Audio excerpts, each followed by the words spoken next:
संगतां जुड़ियां ने। गुरु गोबिंद सिंह साहब जी महाराज ऐदा तखत ते विराजमान आ ते भाई जैते नूं संबोधन करके सतगुरां कहा, संत जी भाई जैता जी उठो। भाई जैता जी उठे, गल पल्लू पाया, हाथ जोड़े। महाराज कहन लगे, संत जी तुहानू कुछ देन नू जी करदा, गुरु नानक दा दर तुहाडे ते तुठा है, कुछ मंगो। ते भाई जैता जी ने धन धन बाबा जीवन सिंह जी ने हाथ जोड़े, कहन लगे, पातशाह एडी वड्डी वडियाई बख्श दित्ती हूं, जिहड़ा कदी छुप नहीं सकदा, वो मेरा इतिहास रच दिता ही, हुण ते मंगण दी कोई जा रही नहीं है। सतगुरां ने कहा, नहीं तेनू कुछ देना है, तू मंग। ते धन धन बाबा जीवन सिंह जी ने उदों एक अरदास कीती सी। क्यों कीती सी? क्योंकि जदों गुरु तेग बहादुर साहब जी बाबे बकाले प्रगट होए आ ते अमृतसर दर्शन करन गए सी, उदों भाई सदानंद भी नाल सी ते उदों बाबा जीवन सिंह जी भी छोटे जे सी ते नाल सी। जदों दर्शन करन गए ते उत्थे सोढियां दा कब्जा सी, जेड़े मेहरबान दी औलाद सी, बाबा पिरथी चंद दी औलाद विचों। उन्होंने दरवाजे बंद कर दिते सी हरमंदर साहब दे, ते सतगुरु बाहर ही बह के थड़े ते आ गए सी। वो कहानी भाई जैता अपने पिता तो सुनते हुंदे सी। ते गुरु गोबिंद सिंह साहब जी महाराज गद्दी ते बराजे सी, ते उन्होंने कहा सी असीं माझे दी धरती ते जाना ही नहीं। ते जदों गुरु साहब जी ने अज भाई जैते नूं कहा, कुछ मंग तैनूं देण नूं जी करदा, ते भाई जैता बाबा जीवन सिंह जी ने हाथ जोड़े। जिहड़ी अज असीं अरदास दे विच सरवण करदे आ ना कि अमृतसर दे खुले दर्शन इशनान बख्शो, ये शब्द बाबा जीवन सिंह दे आ, भाई जैता जी दे। गुरु गोबिंद सिंह दे चरनां च अरदास कीती, सतगुरु तुठे जे ते अमृतसर साहब दे खुले दर्शन ते इशनान बख्श दिओ। सतगुरु कहन लगे, भाई जैतिया जा बख्शे तेनू, खुले दर्शन दीदार बख्शे तेनू, जाओ इशनान करके आओ। सतगुरु गुरु कलगीधर पातशाह ने 1100 रुपया भाई जैता जी नूं दिता। कहन लगे, जाओ मेरे वल्लों भी उथे कड़ा प्रसादी दे करा के आयो। ते जदों रघरेटियां दी फौज लैके बाबा जीवन सिंह जी अमृतसर आए ना, गुरु के बाग आन के उतारा कीता दल पंथ ने, उथे डेरा लाया। ते उदों फिर जिहड़े पुजारी सी ना, गुरुद्वारे दरबार खुले छड्ड के भज गए। सोडी वेख्या किधर गए पुजारी। दिन चढ़िया, सारी रात उड़ीकिया। जदों दिन चढ़िया ते भाई संगत सिंह जी नूं कहंदे सी पंथ विच संगतिया, ते बाबा जी कहन लगे, भाई संगत जी जाओ पुजारियां नूं बुला के लियाओ, अरदासां कराउणियां ने, नाल देग कराउणी गुरु साहब वल्लों भी। ते जदों भाई संगत सिंह जी सोढियां दे घरां विच उन्हां पुजारियां नूं बुलाउण वास्ते गए ना, ते उथे कुछ भी नहीं, घर खाली सारे।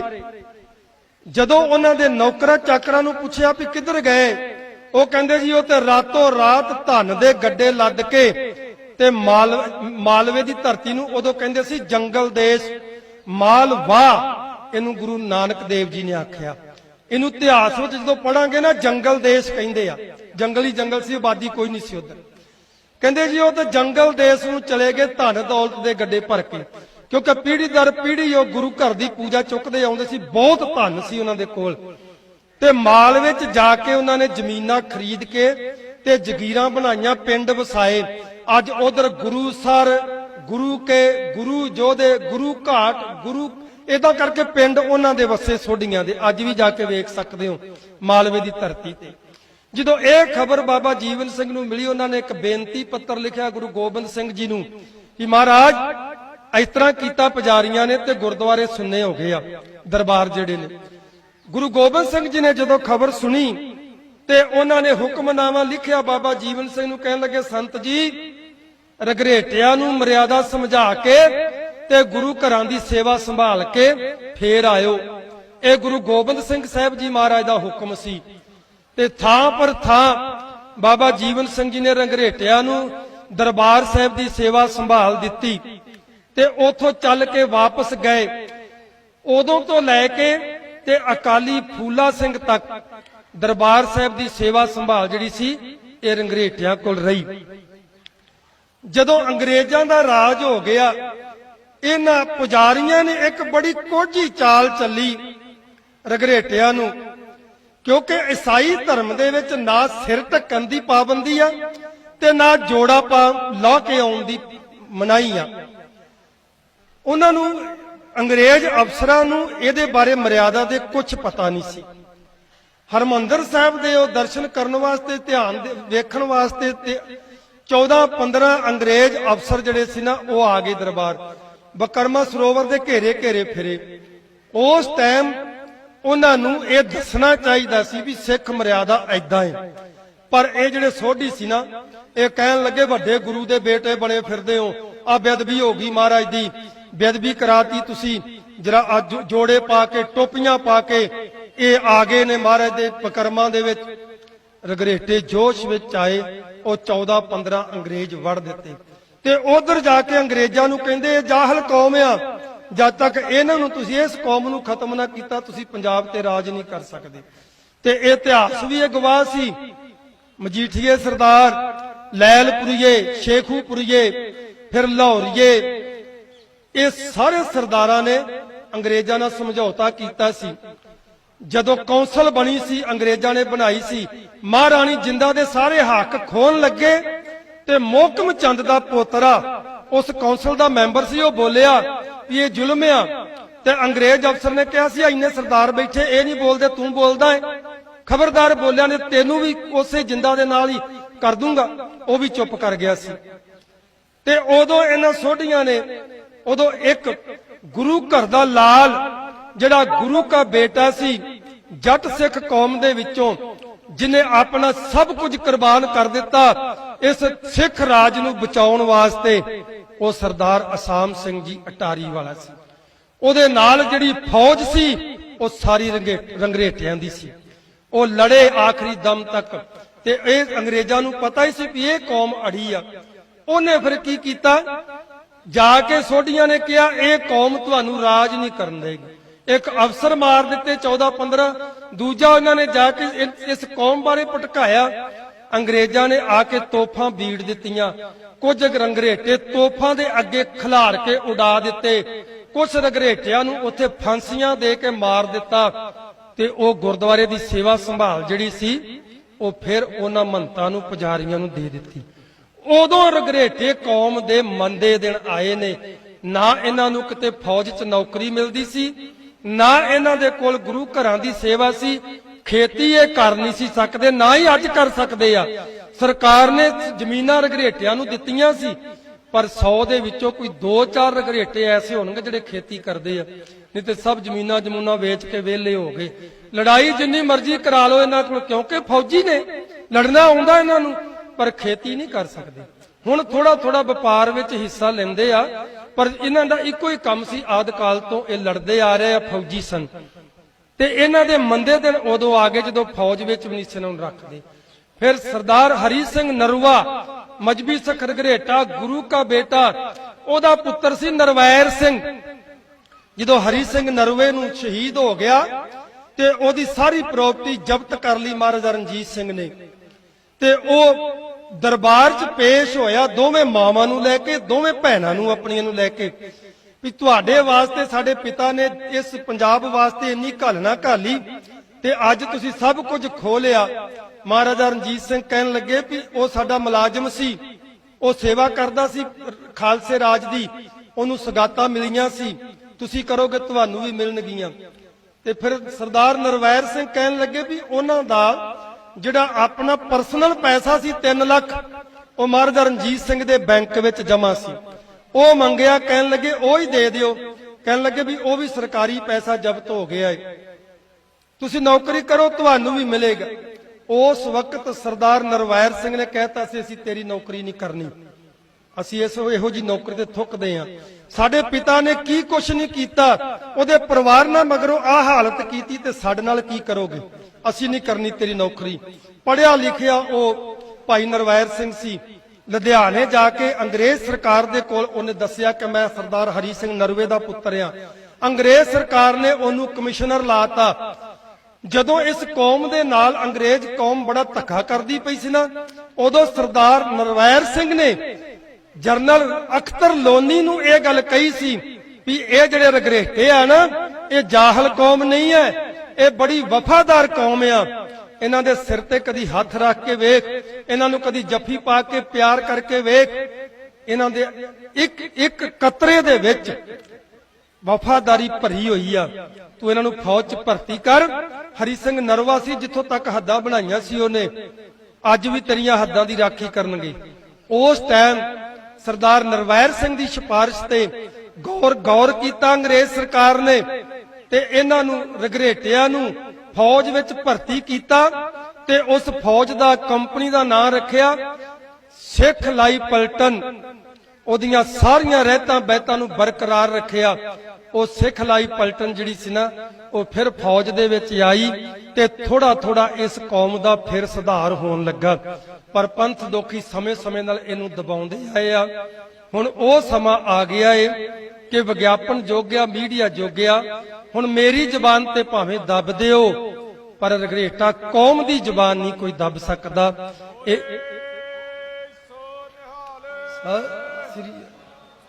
ਰਗਰੇਟਾ ਕੌਮ ਸਤਿ ਸ੍ਰੀ ਅਕਾਲ, ਸਤਿ ਸ੍ਰੀ ਅਕਾਲ।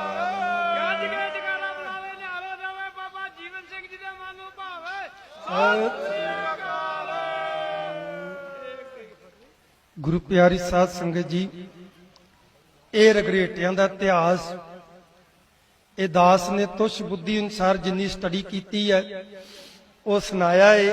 ਤੇ ਆਖਰ ਦੇ ਵਿੱਚ ਮੈਂ ਖਾਸ ਕਰਕੇ ਮਜਬੀ ਸਿੱਖ ਕੌਮ ਨੂੰ ਇੱਕ ਅਪੀਲ ਕਰਾਂਗਾ, ਹੱਥ ਜੋੜ ਕੇ ਚਰਨਾਂ ਤੇ ਸਿਰ ਰੱਖ ਕੇ, ਐ ਗੁਰੂ ਪਿਆਰਿਓ ਪ੍ਰਚਾਰ ਕਰੋ, ਪ੍ਰਚਾਰ ਤੇ ਪੈਸਾ ਖਰਚ ਕਰੋ, ਆਪਣੇ ਬੱਚਿਆਂ ਨੂੰ ਪੜ੍ਹਾਓ, ਆਪਣੇ ਬੱਚਿਆਂ ਨੂੰ ਉੱਚ ਕੋਟੀ ਦੀ ਵਿਦਿਆ ਦਿਓ।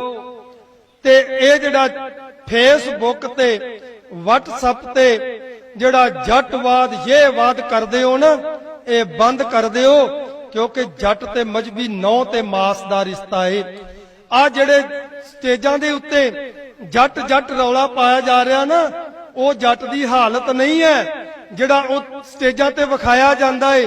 ਜੇ ਕਿਤੇ ਉਹਦੀ ਜੱਟ ਦੀ ਜੱਟ ਜਿਹੜਾ ਨਾ ਆਦ ਕਾਲ ਤੋਂ ਕਿਸਾਨ ਆ, ਇਹ ਕਿਸਾਨ ਆ, ਤੇ ਅੱਜ ਕਿਸਾਨ ਦੀ ਹਾਲਤ ਸਭ ਨਾਲੋਂ ਜ਼ਿਆਦੀ ਮੰਦੀ ਹਾਲਤ ਆ। ਤੇ ਕਾਮਾ ਏ ਤੂੰ, ਕਾਮਾ ਤੇ ਕਿਸਾਨ ਦੋਨਾਂ ਤੋਂ ਬਗੈਰ ਕੰਮ ਨਹੀਂ ਜੇ ਚੱਲਦਾ। ਇਹ RSS ਦੀ ਚਾਲ ਆ, ਕਿਉਂਕਿ ਜਦੋਂ ਕਦੀ ਵੀ ਵੇਖ ਲੈਣਾ, ਜਦੋਂ ਪੰਜਾਬ ਤੇ ਹਮਲਾ ਹੋਵੇਗਾ, ਪੂਰਾ ਪੰਜਾਬ ਭਾਵੇਂ ਕਾਮਾ ਏ ਤੇ ਭਾਵੇਂ ਕਿਸਾਨ ਆ, ਮਿਲ ਕੇ ਲੜਨਗੇ। ਜਦੋਂ ਬਾਹਰੋਂ ਪੰਜਾਬ ਤੇ ਕੋਈ ਹਮਲਾ ਨਹੀਂ ਨਾ ਹੁੰਦਾ, ਉਦੋਂ ਇਹ ਆਪਸ ਵਿੱਚ ਲੜਨਗੇ। ਇਸ ਕਰਕੇ RSS ਨੇ ਇਹ ਨੁਕਤਾ ਅਪਣਾਇਆ ਏ, ਤੁਸੀਂ ਹਮਲਾ ਨਾ ਕਰੋ, ਇਹ ਆਪਸ ਵਿੱਚ ਲੜੀ ਜਾਂਦੇ, ਕੋਈ ਨਾ ਕੋਈ ਚੁੰਦਕ ਛੇੜ ਦਿਆ ਕਰੋ, ਆਪੇ ਲੜੀ ਜਾਇਆ ਕਰਨਗੇ। ਜੇ ਕਿਤੇ ਕਿਸਾਨ ਦੀ ਹਾਲਤ ਵੇਖਣੀ ਆ ਤੇ ਜ਼ਮੀਨੀ ਪੱਧਰ ਤੇ ਆ ਕੇ ਵੇਖੋ। ਉਹ ਜੱਟ ਨਹੀਂ ਆ ਵਿਚਾਰਾ ਜਿਹਦੇ ਫਿਲਮਾਂ 'ਚ ਗਾਣਿਆਂ 'ਚ ਆ ਕਲਾਕਾਰ ਰੌਲਾ ਪਾ ਰਹੇ ਨੇ, ਉਹ ਗਦਾਰ ਲੋਕ ਨੇ ਜਿਨ੍ਹਾਂ ਨੇ ਪੰਥ ਵੇਚ ਕੇ, ਗਦਾਰੀਆਂ ਕਰਕੇ ਤੇ ਜਾਇਦਾਦਾਂ ਪ੍ਰਾਪਰਟੀਆਂ ਬਣਾਈਆਂ ਨੇ। ਜਿਹੜਾ ਕਿਸਾਨ ਆ ਨਾ, ਉਹ ਅੱਜ ਵੀ ਫਾਹੇ ਲੈ ਰਿਹਾ ਏ। ਕਿਸਾਨ ਦੀ ਹਾਲਤ ਸਭ ਤੋਂ ਪਤਲੀ ਆ। ਆ ਹੁਣ ਬਰਫ਼ ਜੰਮਣ ਡਈ ਆ, ਕਈਆਂ ਨੇ ਦੋਹਰੀ ਵਾਰ ਜ਼ਮੀਨ ਬੀਜੀ ਆ, ਸੱਪਾਂ ਦੀਆਂ ਸਰੀਆਂ ਮਿੱਧਦਾ, ਬਰਫ਼ ਦੇ ਵਿੱਚ ਹੱਥ ਗਲ ਜਾਂਦੇ, ਪੈਰ ਜਲ ਜਾਂਦੇ ਆ। ਉਹ ਕਿਸਾਨ ਕਣਕ ਨੂੰ ਪਾਲਦਾ ਏ, ਪਰ ਇੱਕੋ ਇੱਕ ਪੂਰੇ ਵਰਲਡ ਦੇ ਵਿੱਚ ਕਿਸਾਨ ਆ ਜਿਹਦੀ ਖੇਤੀ ਬੜੀ ਮੁਸ਼ਕਲ ਹੁੰਦੀ ਆ। ਕਈ ਵਾਰੀ ਪੱਕੀ ਪਕਾਈ ਤੇ ਗੜੇ ਪੈ ਜਾਂਦੇ ਆ। ਇੰਨੀ ਮੁਸ਼ਕਲ ਦੇ ਨਾਲ ਧਨ ਪੈਦਾ ਕਰਦਾ, ਅਨਾਜ ਪੈਦਾ ਕਰਦਾ, ਪਰ ਬਾਜ਼ਾਰ ਵਿੱਚ ਕਦੀ ਵਿਚਾਰੇ ਨੂੰ ਮੁੱਲ ਲਾਉਣ ਦੀ ਔਕਾਤ ਨਹੀਂ ਮਿਲੀ। ਕਦੀ ਇਹਨੂੰ ਆਪਣੀ ਜਿਨਸ, ਇਹਦਾ ਰੇਟ ਕਰਨ ਦੀ ਇਜਾਜ਼ਤ ਨਹੀਂ ਦਿੱਤੀ RSS ਨੇ। ਕਿਉਂ? ਕਿਉਂਕਿ ਇਹਨੂੰ ਵੰਡੀਆਂ ਪਾ ਕੇ ਖਿਲਾਰ ਛੱਡਿਆ ਏ। ਇਸ ਕਰਕੇ ਕਾਮਾ ਤੇ ਕਿਸਾਨ ਇਹ ਦੋਨੇ ਜਦੋਂ ਰਲ ਜਾਣਗੇ, ਫਿਰ ਪੰਜਾਬ ਦੇ ਮਸਲਿਆਂ ਤੇ ਗੱਲ ਕਰਿਆ ਕਰੋ, ਜਾਤੀ ਦੇ ਮਸਲਿਆਂ ਤੇ ਗੱਲ ਨਾ ਕਰਿਆ ਕਰੋ। ਕਿਸਾਨ ਦੀ ਹਾਲਤ ਜਦੋਂ ਪਤਲੀ ਹੋਵੇਗੀ ਤੇ ਕਾਮਿਆਂ ਦੀ ਆਟੋਮੈਟਿਕ ਹੀ ਪਤਲੀ ਹੋ ਜਾਂਦੀ ਆ। ਜੇ ਹੜ ਆ ਗਿਆ, ਫਸਲਾਂ ਬਰਬਾਦ ਹੋ ਗਈਆਂ, ਜੇ ਕਿਸਾਨ ਦੀ ਫਸਲ ਬਰਬਾਦ ਹੋਈ ਤੇ ਕਾਮੇ ਦੀ ਨਹੀਂ ਹੋਈ। ਕਾਮੇ ਨੇ ਵੀ ਤੇ ਮਜ਼ਦੂਰੀ ਕਰਨੀ ਸੀ, ਉਹਦਾ ਵੀ ਤੇ ਖਤਮ ਹੋ ਗਿਆ ਸਾਰਾ ਕੁਝ। ਜੇ ਗੜੇਮਾਰ ਹੋ ਗਈ ਆ ਤੇ ਕਾਮੇ ਦੀ ਵੀ ਨਾਲ ਹੀ ਹੋ ਗਈ ਆ। ਇਸ ਕਰਕੇ ਗੁਰਮੁਖ ਪਿਆਰਿਓ, ਇਹ ਨਹੁੰ ਤੇ ਮਾਸ ਆ, ਇਹਨਾਂ ਦੋਵਾਂ ਨੇ ਰਲ ਕੇ ਲੜਨਾ ਹੈ। ਜਿਹੜੇ ਜੱਟਾਂ ਦੀਆਂ ਗੱਲਾਂ ਸਟੇਜਾਂ ਤੇ ਹੁੰਦੀਆਂ ਨੇ, ਕਲਾਕਾਰ ਕਰਦੇ ਨੇ, ਜਿਹੜੀਆਂ ਜੱਟੀਆਂ ਦੀਆਂ ਗੱਲਾਂ ਕਲਾਕਾਰ ਕਰਦੇ ਨੇ, ਉਹ ਜੱਟ ਨਹੀਂਗਾ ਕਿਸਾਨ, ਉਹ ਲੋਕ ਤੇ ਗਦਾਰ ਨੇ, ਜਿਨ੍ਹਾਂ ਨੇ ਗਦਾਰੀਆਂ ਕਰ ਕਰਕੇ ਤੇ ਇੰਨੀਆਂ ਜਾਇਦਾਦਾਂ ਪ੍ਰਾਪਰਟੀਆਂ ਬਣਾਈਆਂ ਨੇ। ਕਿਸਾਨ ਅੱਜ ਵੀ ਕਰਜ਼ਾਈ ਆ, ਕਿਸਾਨ ਕੱਲ ਵੀ ਕਰਜ਼ਾਈ ਸੀ ਤੇ ਕਿਸਾਨ ਪਰਸੋਂ ਵੀ ਕਰਜ਼ਾਈ ਸੀ। ਮਿਲ ਕੇ ਪੰਜਾਬ ਦੀ ਰਾਖੀ ਵਾਸਤੇ ਕੋਈ ਗੱਲ ਕਰਿਆ ਕਰੋ, ਜਾਤ ਦੇ ਉੱਤੇ ਕੋਈ ਗੱਲ ਨਾ ਕਰਿਓ ਕਰੋ। ਦਾਸ ਕੋਈ ਵਿਦਵਾਨ ਨਹੀਂ, ਇੱਕ ਵਿਦਿਆਰਥੀ ਆ, ਸੰਥਿਆ ਪੜ੍ਹ ਕੇ ਸੁਣਾਈ ਆ। ਬੇਅੰਤ ਭੁੱਲਾਂ ਹੋ ਗਈਆਂ, ਗੁਰੂ ਕੀ ਸੰਗਤ ਬਖਸ਼ਣਯੋਗ ਆ, ਹੋਈਆਂ ਭੁੱਲਾਂ ਦੀ ਖਿਮਾ ਬਖਸ਼ਣੀ, ਇਤਨੀ ਸੇਵਾ ਪ੍ਰਵਾਨ ਕਰ ਲੈਣੀ। ਮੇਰੀ ਬੇਨਤੀ ਵੀ ਪ੍ਰਵਾਨ ਕਰ ਲੈਣੀ ਕਿ ਮੈਂ ਇਹ ਇਤਿਹਾਸ ਕਥਾ ਸ਼ੁਰੂ ਕਰਨ ਤੋਂ ਪਹਿਲਾਂ ਕਿਤਾਬਾਂ ਦੇ ਨਾਮ ਲਏ ਆ, ਰਿਕਾਰਡ ਹੋ ਗਈ ਆ। ਜਿਨੇ ਕਿਸੇ ਨੇ ਕੋਈ ਆਬਜੈਕਸ਼ਨ ਉਠਾਉਣਾ ਹੈ, ਉਹ ਉਹਨਾਂ ਰਾਈਟਰਾਂ ਤੇ ਜਾ ਕੇ ਉਠਾਓ, ਉਹਨਾਂ ਦੇ ਕੋਲੋਂ ਬੈਨ ਕਰਾਓ ਕਿਤਾਬਾਂ। ਮੇਰੇ ਨਾਲ ਜੇ ਕਿਸੇ ਨੇ ਵਿਚਾਰ ਕਰਨੀ ਹੋਵੇ ਤੇ ਉਹ ਵਿਚਾਰ ਜ਼ਰੂਰ ਕਰ ਲਵੇ, ਮੇਰੇ ਨਾਲ ਇਸ ਗੱਲ ਤੇ ਬਹਿਸ ਨਾ ਕਰੇ ਵੀ ਉਹ ਕਿਤਾਬ ਝੂਠੀ ਆ ਕਿ ਆਹ ਕਿਤਾਬ ਝੂਠੀ ਆ। ਇਸ ਲਈ ਕਿਤਾਬਾਂ ਦੇ ਮੈਂ ਨਾਂ ਦੱਸ ਦਿੱਤੇ ਨੇ, ਕਿਸੇ ਨੇ ਵਿਚਾਰ ਕਰਨੀ ਆ ਤੇ ਉਹਨਾਂ ਦੇ ਨਾਲ ਕਰੋ ਜਿਹੜੇ ਰਾਈਟਰਾਂ ਨੇ ਲਿਖੀਆਂ ਨੇ। ਭੁੱਲ ਚੁੱਕ ਦੀ ਖਿਮਾ। ਵਾਹਿਗੁਰੂ ਜੀ ਕਾ ਖਾਲਸਾ, ਵਾਹਿਗੁਰੂ ਜੀ ਕੀ ਫਤਿਹ। ਫਤਿਹ ਪਾਵੇ ਧੰਨ ਧੰਨ ਗੁਰੂ ਕਲਗੀਧਰ ਪਾਤਸ਼ਾਹ ਜੀ, ਸਭ ਜੰਗੀ ਯੋਧਿਆਂ ਸ਼ਹੀਦਾਂ ਸਿੰਘਾਂ ਦੇ ਮਨ ਨੂੰ ਭਾਵੇ।